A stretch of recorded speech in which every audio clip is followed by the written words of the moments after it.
Saludos cafeteros y bienvenidos a otro episodio de Café en Mano Podcast. Gracias a todos los que se han suscrito a estos últimos episodios, a todo el apoyo que nos han dado, a todos los podcasts que han visto, los segmentos con Rafael Lenín, con Carlos Feliciano, con el doctor Paco, el cardiólogo, y pues obviamente todas las entrevistas. Las entrevistas no paran.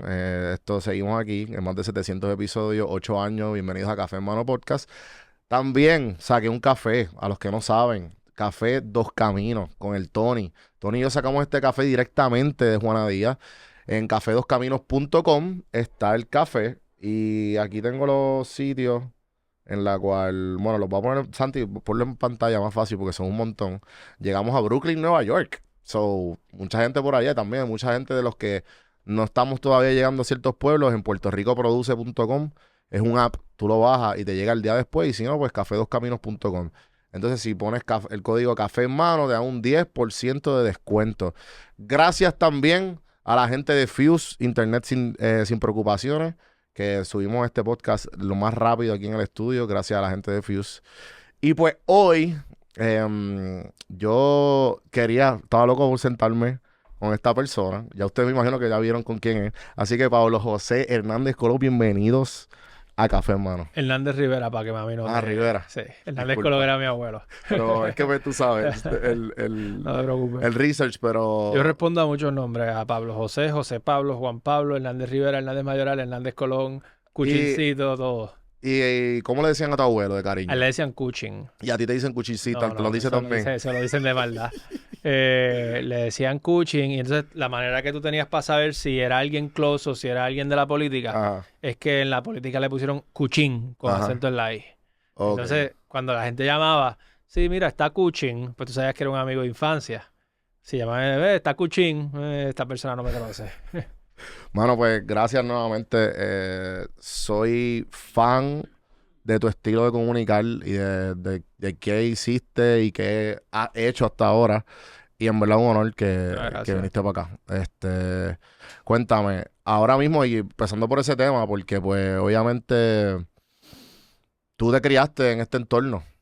Y sé que he escuchado en varias entrevistas tuyas que de alguna manera u otra tú querías estar aquí en la política. Sí, o sea, tenía sus altas y sus bajas. Yo, cuando nací, tenía un año cuando mi abuelo dejó de ser gobernador, así que no me acuerdo de eso. Ajá. Pero empiezo a tener un poco de conciencia política como a los 5 o 6, que son las elecciones del 96. Y tengo mi primera experiencia como tal así fuerte a los 8 años, que mi papá corre para comisionado residente y pierde en primaria. Y después de eso, pues, hubo un momento en el que iba a correr para gobernador, yo estaba enfermo, se tuvo que quitar por esa razón. Y yo a veces decía, jamás en la vida quiero estar en la política. Y después otras veces venía y decía, en verdad esto me atrae. Cuento largo corto, pues cuando estoy hace como 4 años, yo vivía y trabajaba en Washington, trabajaba en Meta. Empecé a tener reuniones y a ocultar la posibilidad de que corriera para comisionado. Sabía que era un long shot porque mi partido no lo había ganado desde el 2000. Mi partido estaba por el piso, no tenía muchos chances de ganar en el 24. Pero yo sentía que hacía falta un cambio, no solo en Puerto Rico, sino también a nivel de partido. Tú sabes, yo lo digo y a mí me caen chinches, pero a mí ya no me importa. El Partido Popular se escocotó, tú sabes, por decirlo de una manera que no me la puedan sacar de contexto. Y O sea, sí, yo siento que... no ponerme en Buenos Días Puerto Rico, pero el Partido Popular se escocotó, vamos a verlo así. Lenín no va a coger esto. Que lo coja. No, o sea, sí, es que yo lo digo constantemente y a veces los enemigos lo usan como diciendo, mira, él mismo critica a su propio partido y piensan que eso me hace daño, y al revés. Eso lo que hace es que la gente se dé cuenta, pues finalmente están cambiando porque ya era hora. Uh-huh. O sea, el Partido Popular estaba atascado en una mentalidad de vamos a ganar siempre que el PNP lo haga mal y podemos rascarle la espalda al PNP para que nos la rasquen a nosotros cuando ellos estén en el poder. Y todavía queda un poquito de eso, o sea, un poquito de esa cultura, pero la hemos empezado a cambiar. O sea, nosotros con esta cosa que llamamos o sea, hizo falta que cogiéramos una pela y llegáramos en tercer lugar para que mucha gente despertara. Y nosotros con esto que llamamos la refundación, pues hemos hecho bastantes cambios. Por ejemplo, yo salí en contra de una que es legal, pero yo no pienso que está bien, una ley que permite que tú contrates familiares en tu oficina de la legislatura. Y me eché en contra de alguna gente por eso, pero sentía que había que hacer ese cambio. Nosotros hemos salido en contra con más firmeza que antes cuando surgen acusaciones de conducta y estamos tratando de cambiar las cosas, porque para eso fue que entré. No quería ser más del montón, no me gusta, vengo del sector privado, me gusta maquiar el palo y pues eso fue en realidad lo más que me empujó y con esa disciplina ahí, pues terminé de comisionado. ¿Y cuánto llevas de comisionado ya? No, llevo año y medio nada más. ¿Y cómo te sientes? Yo me siento súper bien, a mí me encanta mi trabajo. Okay. Y es un trabajo bien diverso, porque pues tienes un componente de vas a vistas públicas y eso lo pueden ver en mis redes. A mí me gusta el careo con los testigos en las vistas, tú sabes, el confrontar a un jefe de agencia de Trump y caerle encima. Está el componente legislativo de presentar una ley y hacer el trabajo tras bastidores para que te lo aprueben. Así es que nosotros hemos conseguido fondos para distintas cosas o que suelten los fondos de FEMA.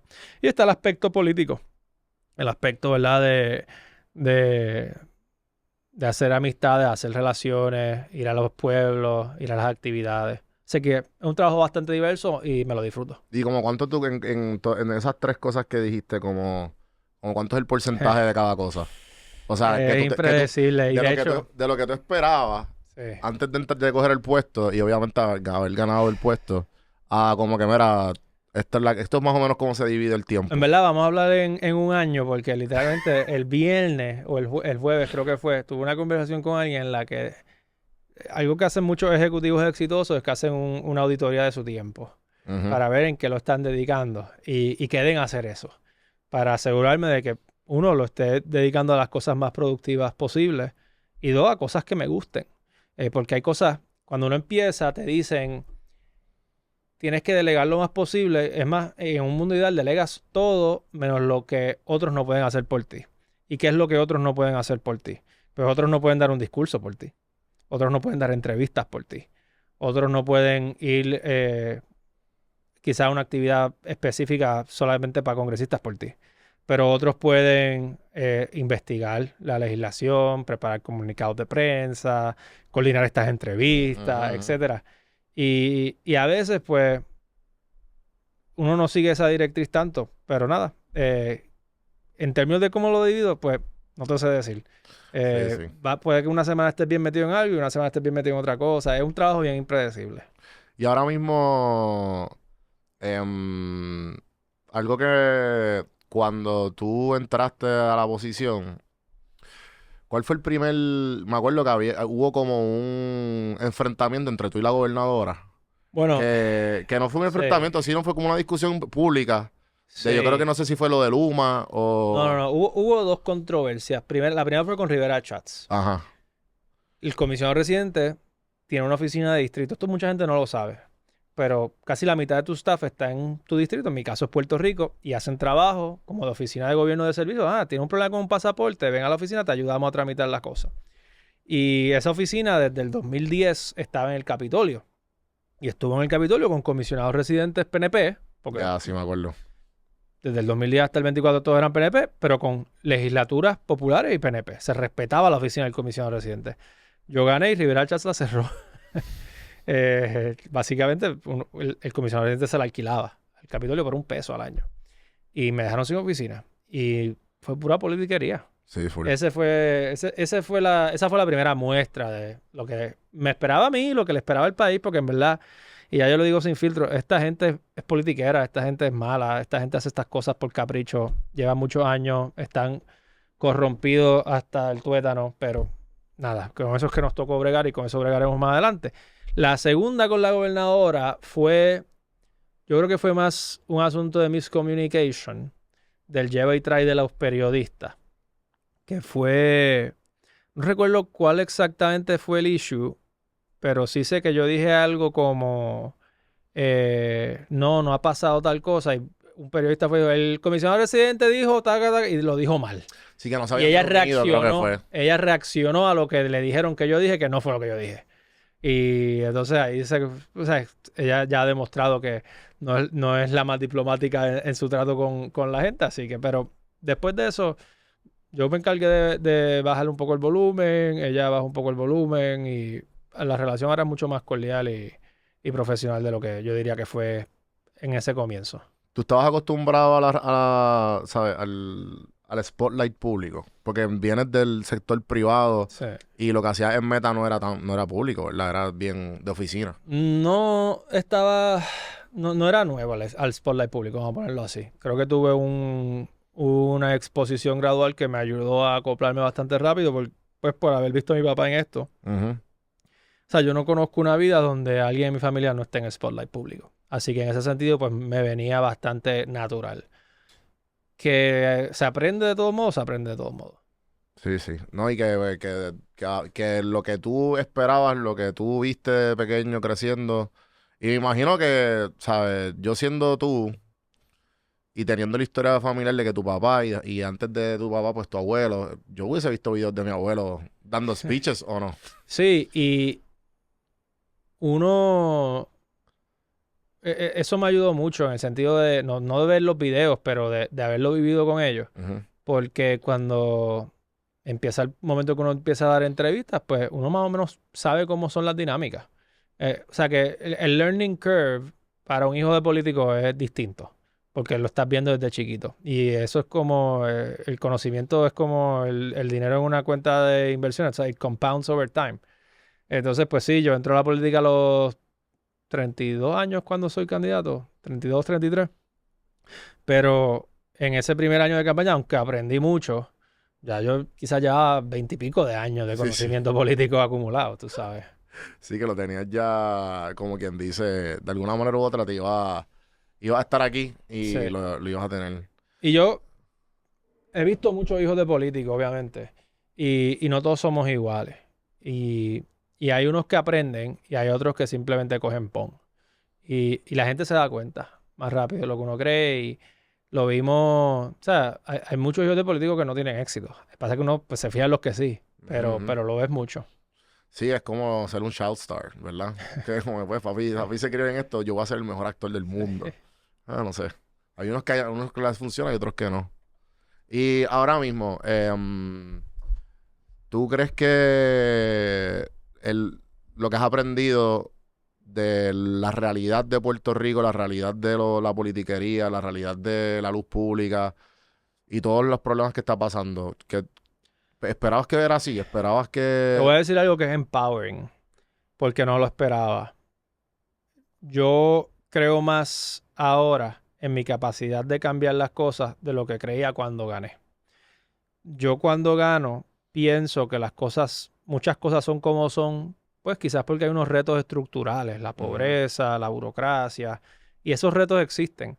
Pero yo me di cuenta bastante rápido, particularmente desde la presidencia del Partido Popular, que muchas de las cosas que hay que hacer aquí no se hacen porque no se hacen, porque no hay nadie haciéndolas, por falta de voluntad. Y uso el ejemplo del partido porque contra el cargo de comisionado, que es un cargo legislativo, las legislaturas son lentas, o sea, eso se mueve bien lento, pero el cargo de presidente del partido es un cargo ejecutivo. Y yo llegué a un partido que, pues, había hecho noticias porque no tenía chavos para pagar agua y luz, una sede en estado de descomposición que habían tratado de vender como 3 veces y no se había podido, eh, un montón de revoluciones internos. Y poco a poco hicimos un plan y poco a poco fuimos ejecutando y nos hemos dado cuenta, todo se podía hacer, pasa es que no había nadie haciéndolo. Y en ese sentido, lo veo también ahora en Washington, que ya llevo año y medio, y en la lentitud de la legislación tú ves cosas pasar. Eh, Cada año asignan fondos para unos proyectos especiales que tú trabajas con los municipios y con organizaciones sin fines de lucro. El año pasado no había un proceso para esos fondos y nosotros recibimos, ponle que 70% de lo que recibimos el segundo año, cuando ya sabíamos el proceso, creamos un proceso interno, mejoramos todo y conseguimos más chavos para Puerto Rico y más proyectos para Puerto Rico. Todo por el trabajo que no se hacía antes y que se empezó a hacer ahora. O la cosa de Medicare Advantage. Para simplificar, porque yo no creo que mucha gente de Medicare Advantage escuche este podcast, pero básicamente son chavos para la salud de los adultos mayores. Eh, Hay una discrepancia entre lo que recibe Puerto Rico y los estados, hay que reducir esa brecha. Pues este año, por primera vez en mucho tiempo, se le dio más dinero a Puerto Rico que a los estados. ¿Por qué? Porque movilizamos un montón de congresistas y decir, mira, esta brecha, hay que ayudarnos a reducirla. Pues esa movilización de congresistas, el año antes de yo ser comisionado, la entonces comisionada consiguió como 6 firmas. Pues yo llegué, yo primero cogí 12, después subí a 18, algo así. O sea que uno se da cuenta, tantas cosas que aquí no pasan porque nadie hace nada. Y pues en ese sentido yo ahora me siento mucho más seguro de mi capacidad para mover cosas, lograr cosas que cuando llegué. Sí, ¿no? Y también el hecho de que, por ejemplo, han habido varias veces alrededor de la historia de los comisionados residentes que pues son como que ellos discutiendo con los legisladores o los políticos de allá afuera y muchos de ellos se ve que hay mucha ignorancia de lo que es Puerto Rico.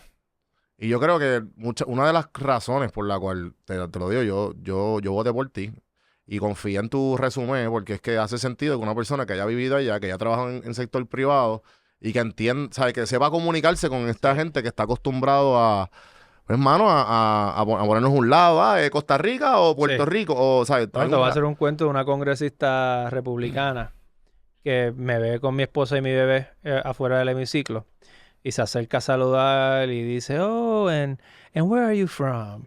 Pues porque es republicana.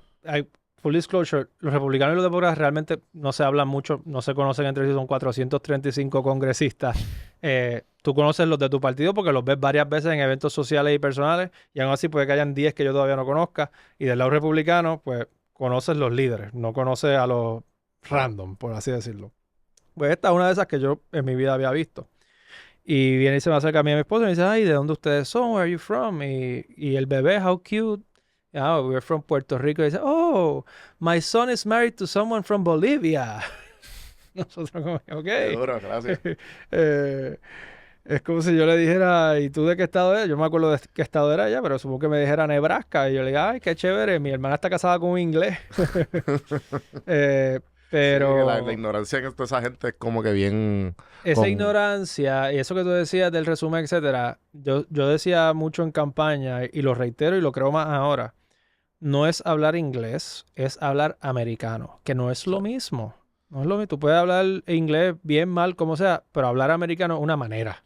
Es, No, yo trabajé en un call center de Estados Unidos y yo atendía los 51 estados, los 50 estados más Hawái y Alaska.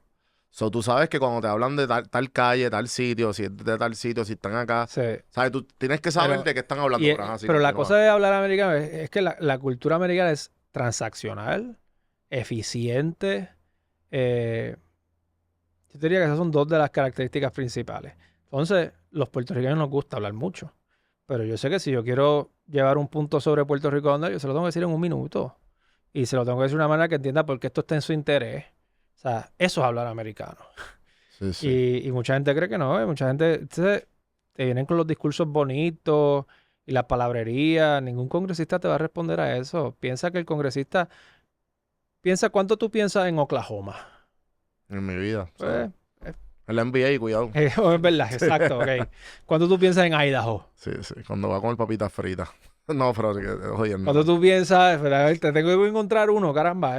North Dakota. O sea, tiene que haber o sea, tú no piensas en estos sitios y ellos no piensan en Puerto Rico. Y es normal que no piensen. Sí, Aquí sí. tenemos que dejar de creernos ese ombligo del mundo y jurar que todo el mundo está pendiente a los puntos y las comas en el debate de estatus como están aquí y otras changuerías así. Así que sí, en síntesis, lo que tú dices es importante. Qué interesante. No, ahorita dijiste algo sobre el partido que yo en verdad te quería preguntar.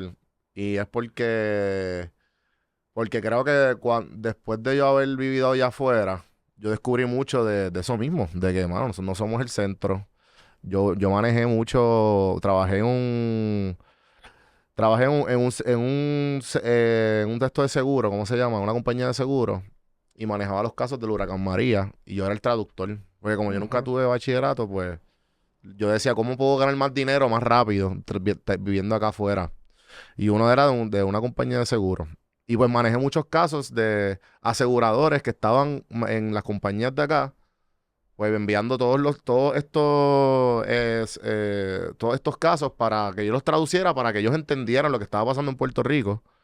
Eso que entendí, y tú veías a ellos como que, no entiendo. Y yo tratando de explicarle como, mira, es que esto está en el área playera, lo que tratando de que el ajustador que no sabe, no es puertorriqueño, que poniéndole en algo en español para que esa gente reciba el dinero. Un montón de gente no recibió dinero porque no tenían Pero imagínate escritura. eso ahora con ChatGPT. Exacto. Y que ChatGPT te trate de entender, ¿sabes? So, lo que digo es que yo viví allá afuera, entendí cuán pocos nosotros somos para el resto del mundo. Pero nosotros nos creemos la gran hostia. Y, oye, y no es que no puedas hacer nada por esas razones, es que tienes que saber navegarlo. Exacto, O sea, exacto. no te creas que le puedes explicar a alguien 200 años de historia o reunirte con alguien por 45 minutos en su oficina, porque te lo mereces. Ujú. No, al congresista tú vas y le dices en 5 minutos qué es lo que tú quieres, por qué lo quieres y por qué le conviene dártelo. Con eso dicho, pues entendí bastante cuando volví, que me mudé de allá para acá, entendí bastante que pues los partidos para mí no hacen sentido. Obviamente hace más sentido si tú votas por alguien.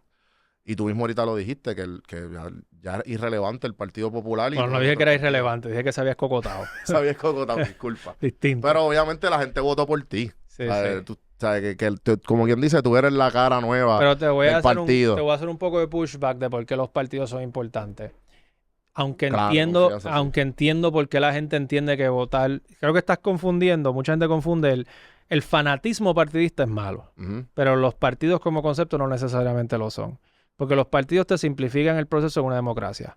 Por más que la gente se niegue a reconocerlo, o lo reconocen quizás en privado, pero no lo dirían frente a una cámara, nadie se estudia. Te voy a decir todo por lo que tú votaste en las elecciones. Gobernador, comisionado, 2 senadores de distrito, un representante de distrito, un representante por acumulación, un senador por acumulación, alcalde y ponle que 10 legisladores municipales. ¿Cuánto es eso? Como 18 candidatos. Y para cada de esas posiciones, ponle que habían promedio de... En total, tú como elector te encuentras con 100 candidatos en una papeleta el día de las elecciones. Y nadie se estudia ni las biografías, ni los resúmenes, ni las ideas, ni las propuestas de 100 candidatos. Y no está mal que no lo hagan, somos humanos, ¿verdad? Ujú. Y el partido, en teoría, te da un proceso simplificado en el sentido de que dice, ok, este partido tiene estas ideas, yo coincido con esta idea, tiene este líder, yo confío en este líder, pues déjame votar por este partido para ver mis ideas puestas en marcha. Y eso te da un nivel de consistencia y predictability cuando vayan a gobernar. El problema que ha tenido Puerto Rico es que el Partido Popular y el Partido Nuevo Progresista, las diferencias entre ambos empezaron a diluirse. ¿Cómo empezaron a diluirse? Pues de momento, o sea, yo creciendo en los 90, el partido corrupto era el Partido Nuevo Progresista. Ya yo de joven / adulto joven en los 2010s, el partido corrupto, pues estaban como que parejitos los dos. Cuando yo estaba creciendo, el partido de buen gobierno responsable era el Partido Popular, el PNP era el que estaba haciendo estas obras extravagantes, irresponsables y alocadas, que a alguna gente le gustaba y por eso votaban por ellos. De momento, en los 2010 por ahí, empezó a diluirse como que ambos partidos están gobernando irresponsablemente. Y tenía la gran diferencia del estatus, pero como el estatus no se movía, pues la diferencia importaba menos. Porque pues votas PNP no te hace estado, votas Popular no mejoras el ELA, no importa quién gane, el estatus no cambia. Se diluyeron las diferencias entre el Partido Popular y el Partido Nuevo Progresista. Y la gente empezó a irse. Y empezó a buscar otras opciones, empezó a buscar votos por candidatura. Y muy bien, porque en ese sentido el electorado ha madurado. Nadie debe ser de un partido, eso lo decía Muñoz Marín cuando funda el Partido Popular. Cuando funda el Partido Popular, pues habían partidos tradicionales en ese momento. El liberal, el republicano y el socialista. Y él decía que nadie diga, como dicen hoy en día, que yo soy liberal hasta que me muera o republicano hasta que me muera, porque lo que tú estás dando, cuando tú dices eso, es una licencia a ese partido a hacer lo que le dé la gana, porque sabe que te haga lo que le dé la gana, chavándote a ti, fastidiándote a ti, va a contar con tu voto. Y yo creo que al PPD y al PNP le pasó eso. Y yo estoy tratando de cambiar eso dentro del PPD. Y algo que estoy haciendo es, ¿verdad? Tratando de darle, y para el 28 espero que esté todo ya culminado, porque esto es un proceso, una cohesión ideológica como un partido de centro, que no es ni la extrema izquierda que representa Victoria Ciudadana y a veces el PIB, o la extrema derecha que representaba Dignidad y a veces el PNP. Un partido de gente moderada, responsable, que cree en el gobierno honesto, y que cuando la gente llegue a la hora de votar, pues diga, es verdad, no me estudié la plataforma, ni las biografías, ni los resúmenes de estos 100 candidatos, pero confío en el que encabeza la papeleta, confío en lo que el partido ahora representa, voy a darle el voto íntegro a ese partido. Y eso te debería dar, en teoría, un gobierno coherente. Y ahora con, pues tú siendo parte trabajando para el gobierno y antes viniendo de identidad privada, ¿cómo tú ves el futuro de la política? ¿Sabes? ¿Lo ves Bueno, con pues, todo esto con ChatGPT? Ahora también tú trabajando en esto y ahora tratando de hacer esta reforma dentro del sí. partido. Ok. Pues veo la política moviéndose más hacia las personalidades. Y sé que acabo de hacer un argumento a favor de los partidos como concepto, pero una cosa es lo que la teoría te dice que deben ser las cosas y otra cosa es cómo se están moviendo, ¿verdad? Ujú, Se está moviendo más hacia las personalidades. Eh, la responsabilidad entonces que esas personalidades tendríamos es canalizar esa popularidad hacia proyectos de mayor envergadura, no que sea una cosa personalista de imagen y vanidad, como lo ha hecho Trump.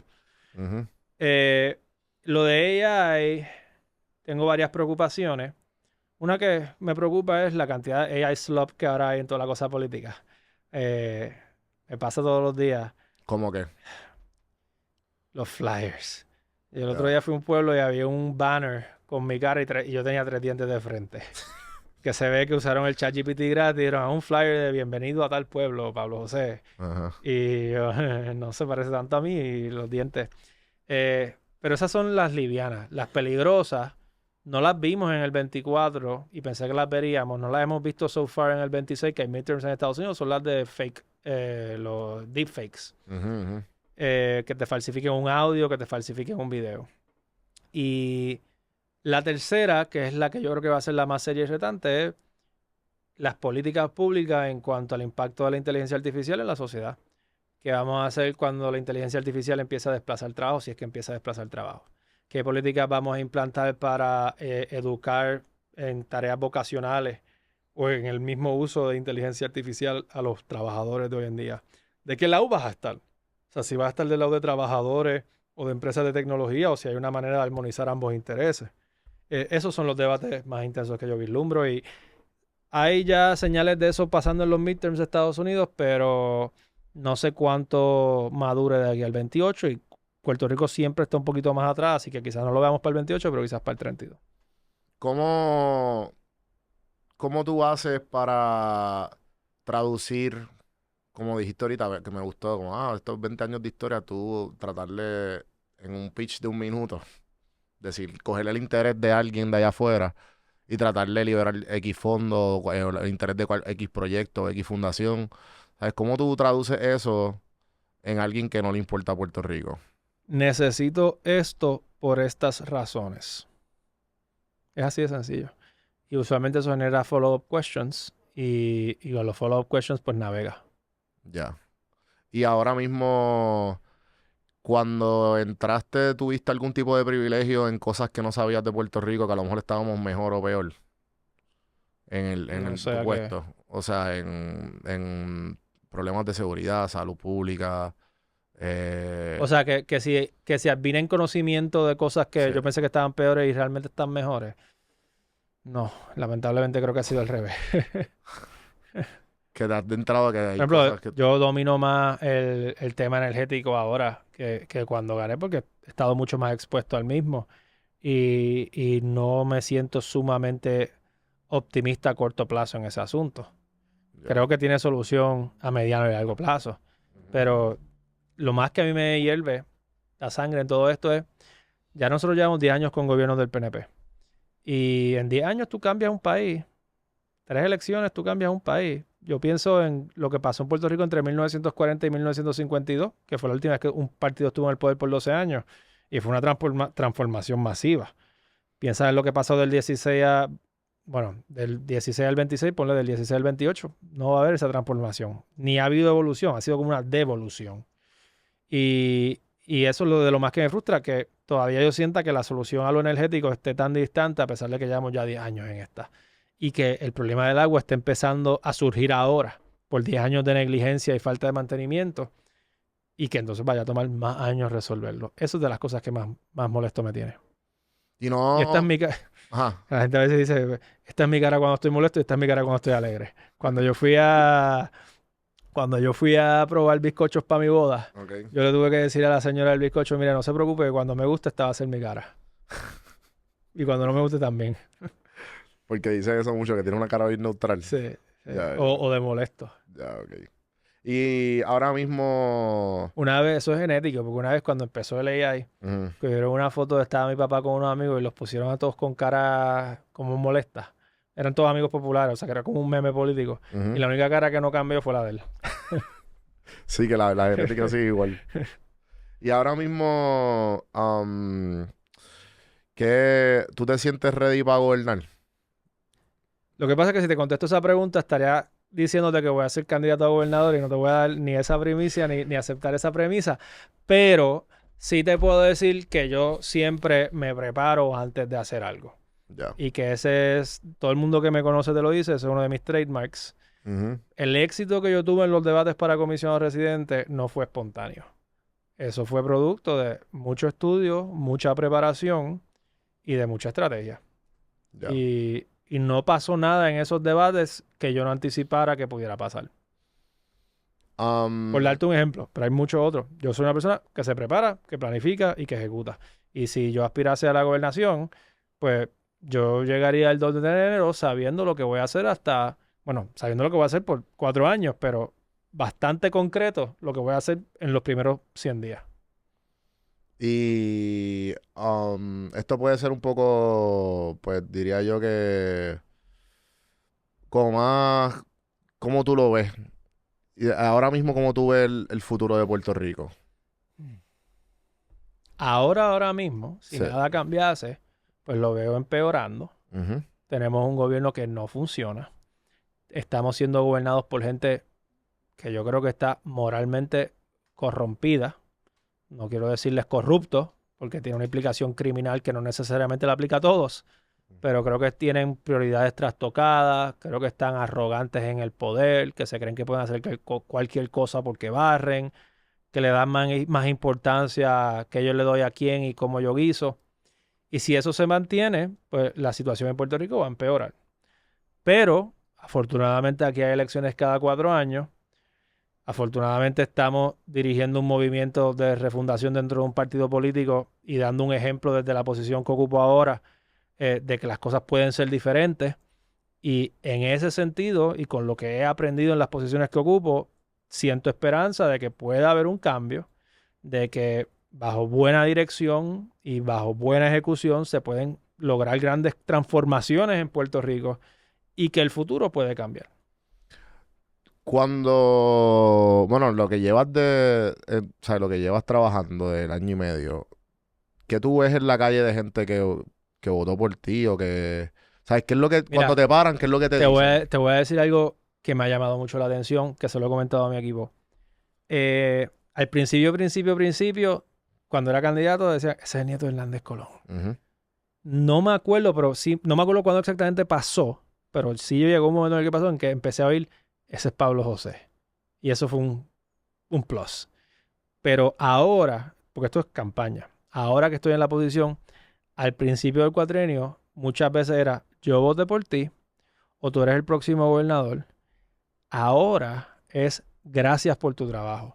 ya. Y me da mucha, lo he notado y con mucha satisfacción porque pasa de ser una expresión de esperanza a una afirmación de tus resultados, Ya. a un reconocimiento de tu trabajo. Y eso vale más. No me acuerdo ahora qué fue lo que me dijo alguien, ¿verdad? Pero como que al principio uno vendía esperanza y después uno tiene que vender el resultado. Y pues ya estamos en la fase de los resultados, parece. Y el hecho de que ah, algo que yo constantemente hablo aquí, y casi siempre es con muchos empresarios, uno que otro político también, y también con Lenin cuando estamos hablando de esto, pues los titulares del día a día. Hay bien poca esperanza para el futuro de Puerto Rico, se siente así. Pero pues, obviamente, gente que muestra el trabajo de alguna manera u otra como tú, pues da un poco de esperanza, pero a la misma vez hay muchos jóvenes yéndose de la isla. Sí. ¿Cómo tú, de alguna manera u otra, puedes ver, evitar esto o ver que, bueno, Bueno, que Puerto Rico tenga algún tipo de respiro eso a es un todo lo que está síntoma. pasando? O sea, la inmigración es un síntoma de la enfermedad más grande que es la falta de un gobierno y un país que funcione. Cuando tú atiendas esa enfermedad, la inmigración debe disminuir. Pero me mencionabas los titulares y esto es una buena reflexión, un buen momento para hacer una reflexión. El que gobierne pensando en titulares está destinado a fracasar. porque aquí hay unas dinámicas que afortunadamente yo quizás por la experiencia de haber tenido familia en esto y saberme bien la historia, tú tienes que tener bien presente para lograr el resultado en este país. Te voy a dar un ejemplo que di hace poco. Partido Popular es partido de oposición. Cuando el Partido Popular no fiscaliza, lo critican por no fiscalizar. Cuando fiscaliza, lo critican por no fiscalizar bien. Cuando fiscaliza bien, lo critican por no hacer propuestas. Cuando hace propuestas, las critican por ser insuficientes. Cuando las propuestas tienen éxito, después critican que no se han hecho propuestas para todos los otros problemas que hay en el país. Y si tú estás día a día respondiendo a las críticas y a los titulares, tú estás destinado al fracaso porque esa no puede ser tu meta. Tú tienes que tener una meta, hacer un plan y ejecutarlo casi como con gringolas, como un caballo que camina sin distraerse. Y yo creo que eso va a ser clave para arreglar las cosas en este país. Yo tengo esa perspectiva y me ha ayudado muchísimo. Te voy a dar un ejemplo bien reciente. El terremoto de Venezuela. Cuando ocurre el terremoto en Venezuela y empiezan a surgir unas controversias por visados y cosas, yo digo, ok, pues en algún momento esto va a llegar a mi oficina. Vamos a estar listos para ayudar a las personas que necesiten ayuda a hacer trámites con el gobierno federal. Naturalmente empezaron en la radio a criticar que qué ha hecho la oficina del comisionado residente. Y yo le dije a mi staff, nosotros estamos haciendo nuestro trabajo, deja que critiquen, vamos a hacerlo y olvídense. Lo hicimos, quedó bien y ahora nadie se acuerda de las críticas. Pero otros gobiernos, otros políticos escuchan eso al instante, conferencia de prensa, Facebook Live, haciendo promesas falsas o diciendo embustes o creando falsas expectativas. La gobernadora hace eso un montón. Y tú no puedes estar reaccionando. Tú solamente reaccionas si estás improvisando. Creo que fue con... Yo tuve a Paquito hace poco aquí, a Francisco Párez, y estaba hablando sobre eso mismo, que pues obviamente los que están en la posición tienen que acostumbrarse a hacer su trabajo, porque si tú los sigues los demandando de vista en vista, eso toma un montón de energía mental y Lo de que tiempo. es una de mis críticas a la guerra interna que tiene el PNP, es que te quita todo, te chupa todo el tiempo de cosas productivas. E incluso a mí como líder de oposición, o sea, yo tengo que estar reaccionando muchas veces a las crisis que ellos tienen entre ellos y te saca de tu enfoque para ese día y de tu agenda. Y un gobierno, y eso es lo que yo creo que también parte es por diseño. Yo creo que el gobierno actual, la gobernadora actual, son políticos. O sea, vienen del mundo de la legislatura, en la legislatura se politiquea como loco.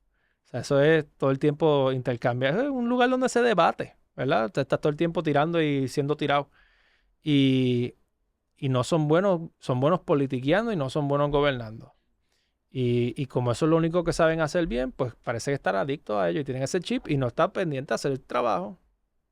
Sí, sí. No, como que ahora mismo da hasta, es como que cansón hasta para la gente que está afuera, no me imagino, Es cansón, ¿sabes? Para la gente como que ustedes están haciendo el trabajo. Y ahora mismo, eres papá, Sí, recientemente, felicidades. gracias. ¿Cómo tú ves, sabes, cómo te ha ido siendo papá?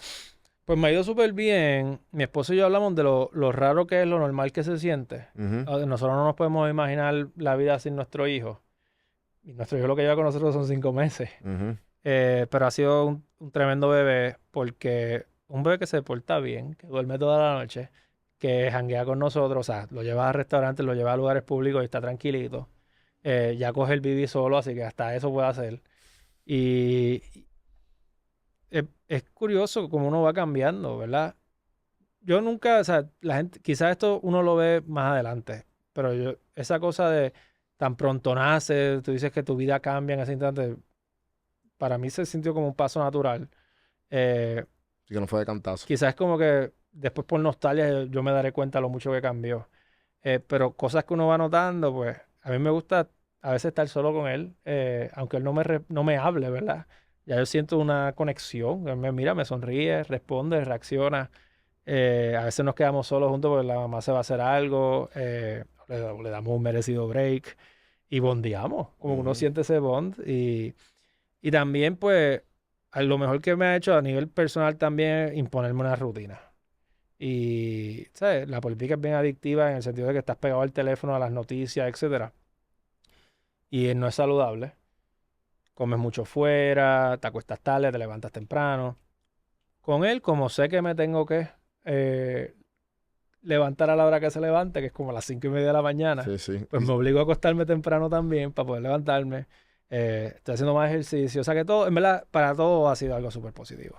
No, y también el hecho del trabajo que tú tienes en cuanto a estar viajando constantemente. Sí, Debe ser, eso... la rutina debe ser difícil de Sí. adaptarse. Mira, esto es lo bueno de los podcasts, que uno puede hablarle más o hablar largo. El puesto de comisionado residente antes era como un exilio. O sea, tú te mudabas para Washington y estabas allí todo el tiempo. Desde los late 90s para acá, sobre todo en los 2000, la dinámica cambió y los congresistas realmente van y vienen todas las semanas. Mi plan original era estar más tiempo allá que acá. Incluso estar 2 semanas completas allá. Al segundo mes, un congresista de California que tiene que volar 5 horas o 6 en avión, aterrizar y guiar 2 horas a su casa, le dijo a mi esposa: no, yo vuelvo todos los fines de semana para estar con mi familia. Y mi esposa me miró a mí como, ¿y tú el que tienes que volar 3 horas y media y guiar 15 minutos? Ujú. Y yo dije, ok, entonces chavo. Y en efecto me di cuenta que de verdad todos hacían eso. Básicamente viajan el lunes por la noche y vuelven el jueves por la mañana o por la tarde. Así que me he encontrado en esa posición de estar volando todas las semanas. Ya. Y sí, ahora que tengo el hijo, pues a veces nos los llevamos y nos quedamos 2 semanas completas allá, pero es difícil. O sea, mi esposa trabaja, el nene va a empezar un cuido pronto, tenemos una perra, ¿sabes? Toda la familia está acá. Así que el ir y venir es de las cosas más difíciles y desagradables del trabajo, sin duda. Pero ya, ¿sabes? Ya yo me conozco todos los aviones, conozco los que trabajan en las aerolíneas, hay gente que te encuentras que ya hacen el mismo viaje que tú, o sea, ya es como montarme en la guagua. Para ir cerrando, ¿qué tú le dices a la gente que todavía no cree en ti? Bueno, que no creen en mí, eh, dense la oportunidad de conocerme. Yo soy el primero en reconocer que mi proyección en los medios a veces es un poco más seria de lo que realmente soy. No sé por qué será eso, algún psicólogo que lo analice. Eh, pero igual que yo entiendo en la política hay alternativas y uno nunca va a convencer al 100%. Así que mientras la oposición a mí esté bien fundamentada, pues bienvenida sea, así es la democracia. Pero les diría que exacto, que se den la oportunidad de conocerme sin prejuicios, sin cosas y ya. Pablo José, gracias por el No, a ti, rato. a ti. Que se repita. Y nada, gracias por todo lo que haces. Gente, espero, bueno, que algo que quieras decir antes de irnos o algo que, donde pueden seguirte Bueno, me o... pueden seguir en mis redes. Yo tengo una cuenta personal política, tengo otra cuenta oficial, Ujú. que es la que posteo todas las cosas del Congreso. Y ahí pues pueden ver lo que hago. Muchas veces la gente dice, es que no sabemos qué tú haces. Pues, caramba, síganme en Instagram y van a ver todas las garatas en las que me meto con los congresistas y con los americanos y los discursos y los anuncios. Así que sí, que me sigan y que se mantengan al tanto y que tengan esperanza. O sea, las cosas están empezando a cambiar. Habemos líderes jóvenes que estamos surgiendo. Somos de partidos tradicionales, pero no somos políticos tradicionales y si recibimos el apoyo de la gente en este esfuerzo de cambiar las cosas, nos va a ir mejor como país. Gracias nuevamente. Gracias a Gente, ti. espero que les haya gustado el episodio de hoy. Suscríbanse, comenten, todas esas cosas bonitas y hasta la próxima. Seguimos.